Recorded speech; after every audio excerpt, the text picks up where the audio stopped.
Hello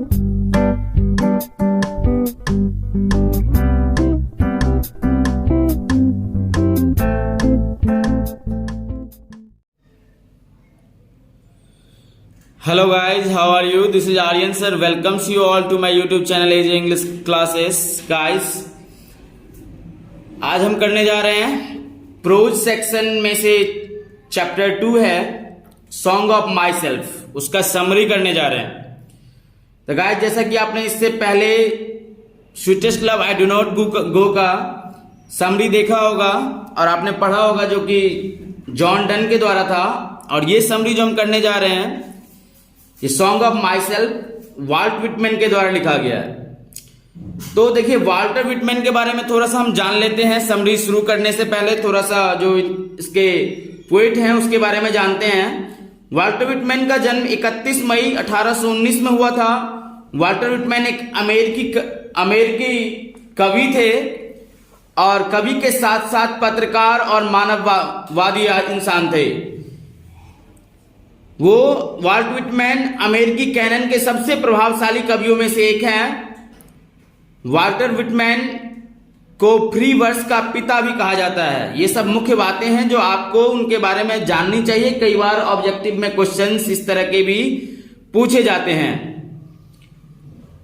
और उनका जो खास करके मशहूर कार्यों में से एक उनकी कविता संग्रह लीव्स ऑफ ग्रास है, जो कि कवि के रूप में उनका पहला महत्वपूर्ण काम था। और ये जो प्रस्तुत कविता है सॉन्ग ऑफ माई सेल्फ, ये song of my self leaves of grass संग्रह से ली गई है। संग्रह पहली बार 1855 में प्रकाशित हुआ था। शुरुआत में उनकी कविता को अश्लील विचार के प्रचार प्रसार के कारण प्रतिबंधित किया गया था। हालांकि बाद में उनकी कविता को लोकप्रियता प्राप्त हुई और इसका अनुवाद कई विदेशी भाषाओं में भी किया गया। अमेरिकी नागरिक युद्ध के दौरान लेखन करने और नर्स के रूप में काम करने से पहले विटमैन एक शिक्षक और सरकारी क्लर्क भी थे। हालांकि उन्होंने अमेरिका में दास्ता प्रणाली का विरोध किया और उनकी कई कविताएं दास्ता प्रणाली के दुखों से प्रेरित हुई। उन्होंने अपने जीवन में किसी भी समय उन्मूलन आंदोलन में भाग नहीं लिया और अपने करियर के शुरुआती दिनों में उन्होंने 1842 में एक उपन्यास की भी रचना की जिसका नाम फ्रैंकलिन इवांस था। विटमैन की प्रमुख कार्य लीव्स ऑफ ग्रास तथा ड्रम टैप्स थी, जो उन्होंने अपने खर्च से पहली बार 1855 में प्रकाशित की। विटमैन का यह काम करने का असल मकसद कविता के माध्यम से सामान्य अमेरिकी नागरिकों के दिल में जगह बनाने का एक प्रयास था, जिसमें जो इनकी कविता जो ये है सॉन्ग ऑफ माई सेल्फ, अभी मैंने बताया था लीव्स ऑफ ग्रास संग्रह से ली गई थी। ये बहुत ही बेहतरीन कविताओं में से एक है, खास करके कि मेरा भी फेवरेट कविता है। तो चलिए गाइस, शुरू करते हैं इसकी summary.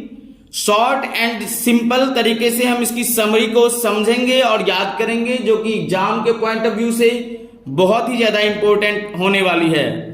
So guys, this poem has been composed by an American poet Walt Whitman। जैसा कि अभी तक आप समझ ही चुके होंगे, यह कविता जो है किसके द्वारा लिखी गई है? एक अमेरिकी कवि वाल्ट विटमैन के द्वारा। He was the poet of high order। वह एक उच्च विचार के कवि थे। In this poem he has described himself। और इस कविता में उन्होंने अपने आप के बारे में बताया है। The poet says that he wants to live a joyful life। कवि क्या कहते हैं कि वह एक आनंदपूर्ण जीवन जीना चाहते हैं। He is singing and inviting his soul। और वो क्या कर रहे हैं? अपनी ही आत्मा को गा रहे हैं और अपनी ही आत्मा को आमंत्रित कर रहे हैं। He is taking enjoyment of nature। वे प्रकृति का आनंद ले रहे हैं। He says that he is 37 years old। और इस कविता को जो आप पढ़ेंगे तो आपको पता चलेगा कि कवि इसमें क्या कहते हैं कि वह 37 साल के हैं। उनकी उम्र वो बताते हैं कि वो 37 years old हैं जब वो इस कविता को लिख रहे होते हैं। किसी दूसरे वीडियो लेक्चर में जो आपको प्लेलिस्ट में मिल जाएगा पोएट्री सेक्शन में, उसमें मैं आपको पूरा जो पोएम है उसको भी कवर करूंगा।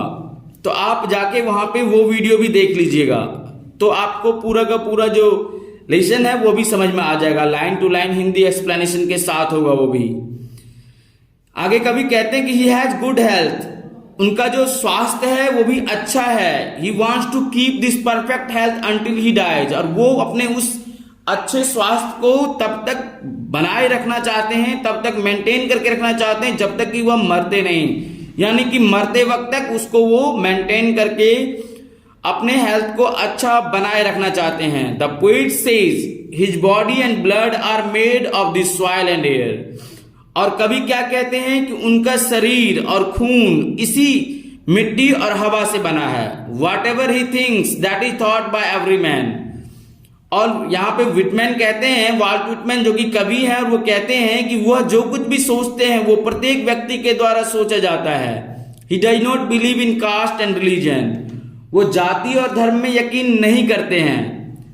But he also says that he can not forget it, लेकिन वो कहते हैं कि वो इसे भूल भी नहीं सकते। He allows himself to speak in every danger, प्रत्येक खतरे की घड़ी में वो अपने आप को बोलने की आजादी देते हैं। द पोएट लव्स नेचर, कवि जो है प्रकृति से प्रेम करते हैं। ही does not want any change in nature, वो प्रकृति में किसी भी तरह का बदलाव नहीं चाहते। At last we can say that it is an interesting, romantic and useful poem, और अंत में हम कह सकते हैं कि यह जो है एक रोचक, रोमांचक और उपयोगी कविता है। गाइस, अगर आप इस समरी को हूबहू इस तरह से लिख देते हैं तो आपको 5 आउट ऑफ 5 मार्क्स लाने से कोई नहीं रोक सकता। इस तरह के और भी यूजफुल वीडियोस बोर्ड एग्जामिनेशंस के लिए देखने के लिए आप चैनल को सब्सक्राइब करें। अगर आपको हमारा कंटेंट और वे ऑफ टीचिंग, पढ़ाने समझाने का तरीका गाइज आपको पसंद आ रहा है तो आप वीडियो को लाइक करें, ज्यादा से ज्यादा लोगों तक शेयर करें। जो भी स्टूडेंट्स हैं, आपके फ्रेंड्स हैं या फैमिली मेंबर्स हैं, उन तक पहुंचाएं ताकि उनकी कुछ हेल्प हो जाएगी, उनकी मदद हो पाएगी और वो फ्री ऑफ कॉस्ट जो है पढ़ाई कर सकेंगे। बहुत सारे ऐसे बच्चे होते हैं जिनको पैसे दे करके, पे करके ट्यूशन फी पे करने में दिक्कत होती है, और उन बच्चों के लिए ही मैंने अपना यूट्यूब चैनल बनाया है ताकि उन तक भी एक छोटी सी मदद मैं पहुंचा सकूं। Thank you so much for supporting me, for being here with me, and guys मैं उम्मीद करता हूं कि नेक्स्ट वीडियो लेक्चर को भी आप बहुत सारा प्यार देंगे, जिसमें आपको समरी के नेक्स्ट चैप्टर के समरी का वीडियो भी मिलेगा।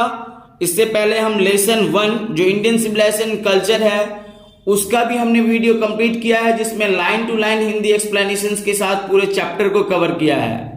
Thank you so much once again and bye bye, take care, love you all.